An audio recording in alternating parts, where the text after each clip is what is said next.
Exercise 3.2 question number 3. On comparing the ratios A1 upon A2, B1 upon B2 and C1 upon C2, find out whether the following pair of linear equations are consistent or inconsistent. मतलब हमें ratio को compare करना है और बताना है कि कौन सा पेयर जो है लीनियर इक्वेशंस का कंसिस्टेंट है और कौन सा इनकंसिस्टेंट है. तो question number 3 part first. 3x plus 2y is equal to 5 और 2x minus 3y is equal to 7. ठीक है ना. तो a1 अपॉन a2 निकाल लेंगे. तो a1 क्या है 3 और a2 क्या है 2. b1 अपॉन b2 निकाल लेंगे. b1 क्या है 2 और b2 क्या है -3. C1 अपॉन C2 ये क्या हो जाएगा. इसको मैं सीधे लिख सकते हैं 3x प्लस 2y माइनस का 5 हो जाएगा इस तरफ आगे. और ये क्या हो जाएगा 2x माइनस 3y माइनस 7. ठीक है. तो अब C1 की वैल्यू क्या आई -5 और C2 की वैल्यू -7. तो माइनस से माइनस करके क्या बचा गया 5/7. तो ये क्या रहा a1 upon a2 does not equal to b1 upon b2. ठीक है. तो a1 upon a2 does not equal to b1 upon b2. तो ये किसी कंडीशन होती है इंटरसेक्टिंग लाइंस की. और इंटरसेक्टिंग लाइंस और इनके यूनिक सोल्यूशन होता है और ये क्या होती हैं कंसिस्टेंट होती हैं. तो ये क्या हो जाएंगी कंसिस्टेंट. ये क्या हो जाएगी consistent. Consistent.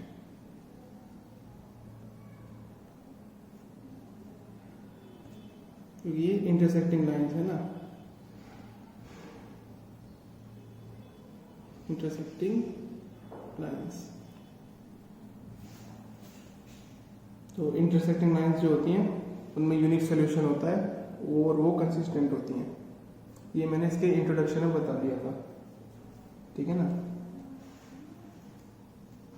Part second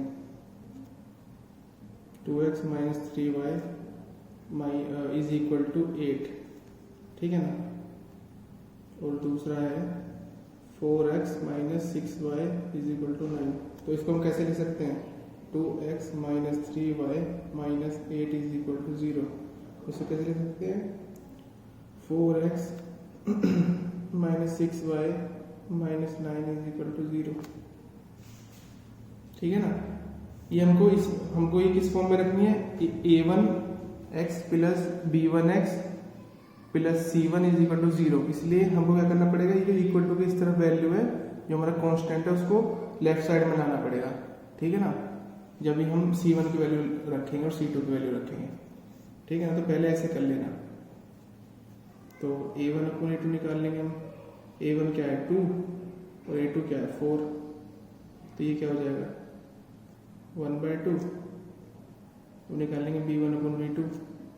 B1 क्या है -3 और B2 क्या है -6. तो माइनस से माइनस कट गया और 3 से 6. ये क्या हो गया 1/2. C1 upon C2. C1 है -8 और ये है -9. C2 -9. माइनस से माइनस कर दिया तो बचा क्या 8 अपॉन 9. तो हमारा A1 अपॉन A2 और B1 अपॉन B2 क्या है सेम है. ठीक है. तो A1 अपॉन A2 और लेकिन does not equal to C1 upon C2. मतलब ये A1 upon A2 equal to B1 upon B2 और does not equal to C1 upon C2 क्योंकि C1 अपॉन C2 जो रेशियो है वो अलग है. ये हो गया equal B1 upon A1 upon A2 equal to B1 upon B2 does not equal to C1 upon C2. तो ये वाली कंडीशन किसकी रहती है ये रहती है पैरेलल लाइंस की. ठीक है ना. पैरेलल लाइंस की कंडीशन है ये. ठीक है. पैरेलल लाइंस की कंडीशन है. और पैरेलल लाइंस जो होती हैं उनका नो सोल्यूशन होता है. तो जिसका नो सोल्यूशन होता है उसको क्या बोलते हैं इनकंसिस्टेंट, ठीक है ना। पहला आंसर नो सोल्यूशन होता है, और नो सोल्यूशन क्या बोलते हैं, इनकंसिस्टेंट बोलते हैं, ठीक है, inconsistent.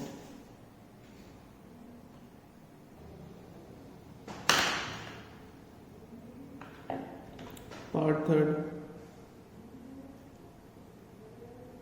3/2x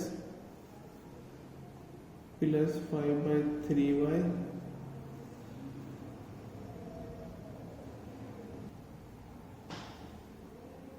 is equal to 7 और 9x minus 10y is equal to 14, ठीक है ना।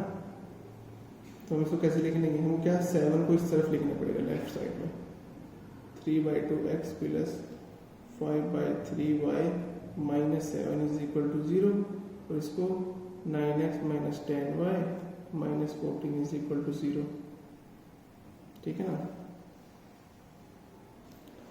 तो अब a1 अपन a2 की वैल्यू निकाल लेंगे। तो a1 अपन a2 क्या है, a1 क्या है, a1 की वैल्यू क्या है,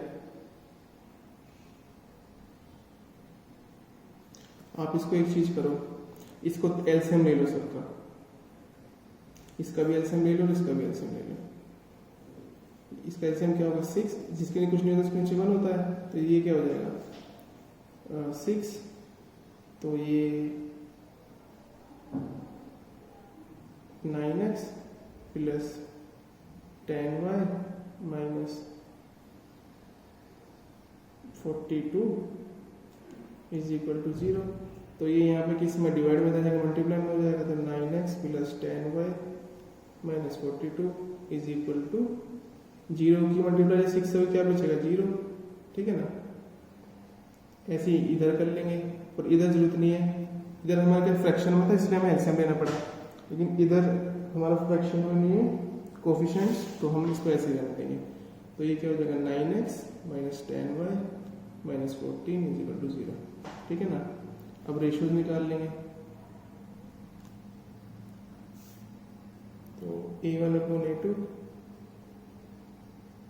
a1 क्या है 9 और a2 क्या है 9, तो ये कट गया, तो ये क्या आ गया 1:1,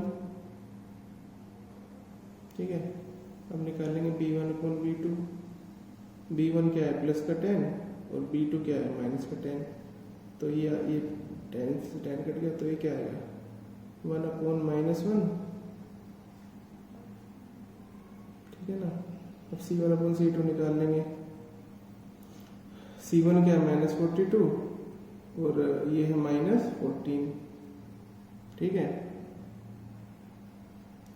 तो माइनस से माइनस कट गया और ये कट गया इससे 3 से, ये आ गया 3:1। तो हमारे तीनों ही जो हैं वो तीनों रेशियो जो है इक्वल नहीं आ रहे आपस में, ठीक है ना। तो a1 upon a2 does not equal to b1 upon b2, ठीक है ना। जब ऐसी कंडीशन होती है तो क्या होता है, इंटरसेक्टिंग लाइंस होंगी,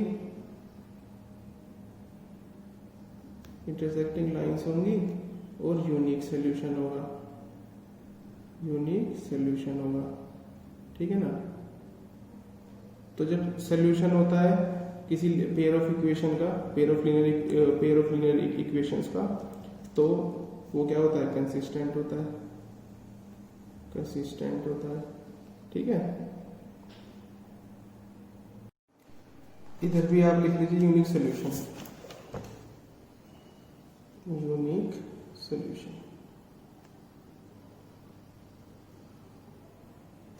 ठीक है ना।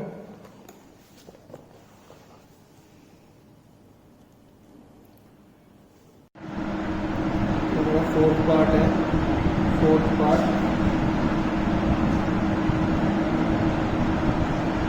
5x minus 3y is equal to 11, और ये है minus 10x plus 6y is equal to -22, ठीक है ना। तो ये हमारा कॉन्स्टेंट जो है 11 में इधर आ जाएगा लेफ्ट साइड में इक्वल टू 10।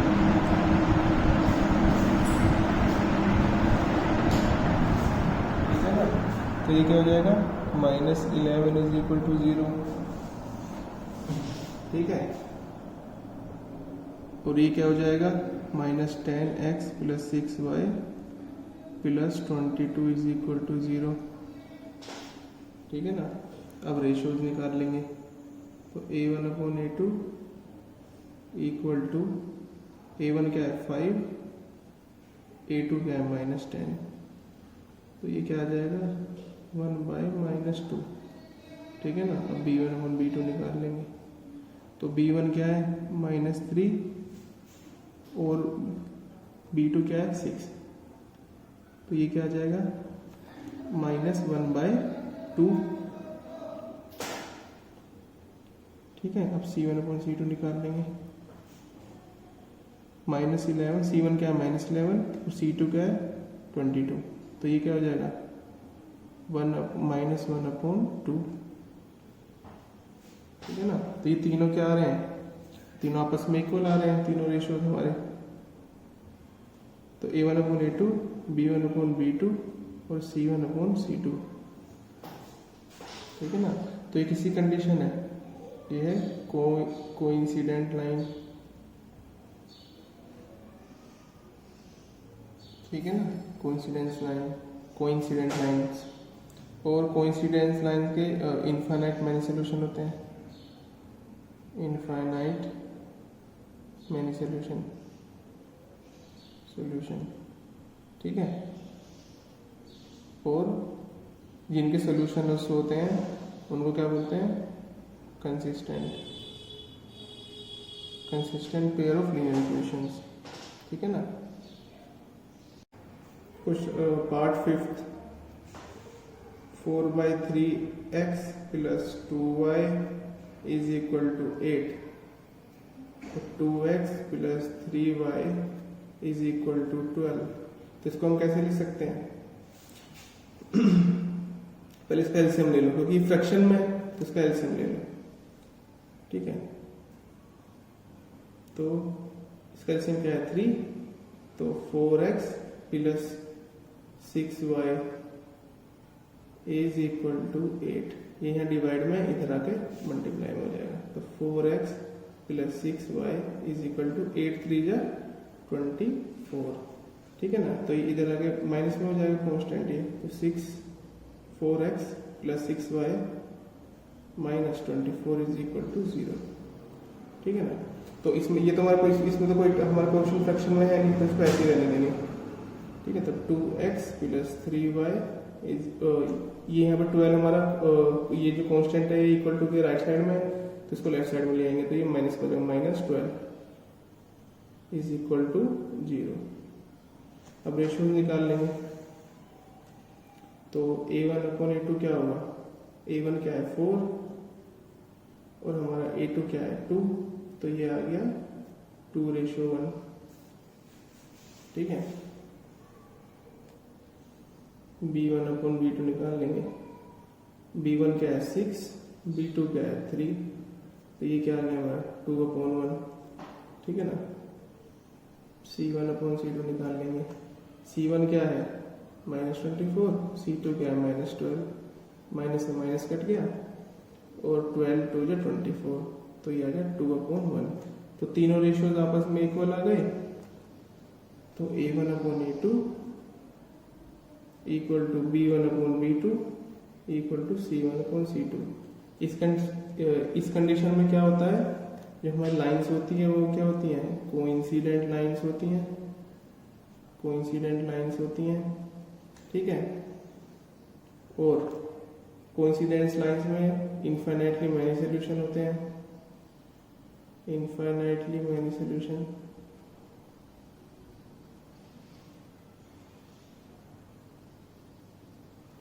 ठीक है, और जिसमें जिनके सोल्यूशन होते हैं उनको कंसिस्टेंट बोलते हैं, consistent pair of linear equations. ठीक है ना।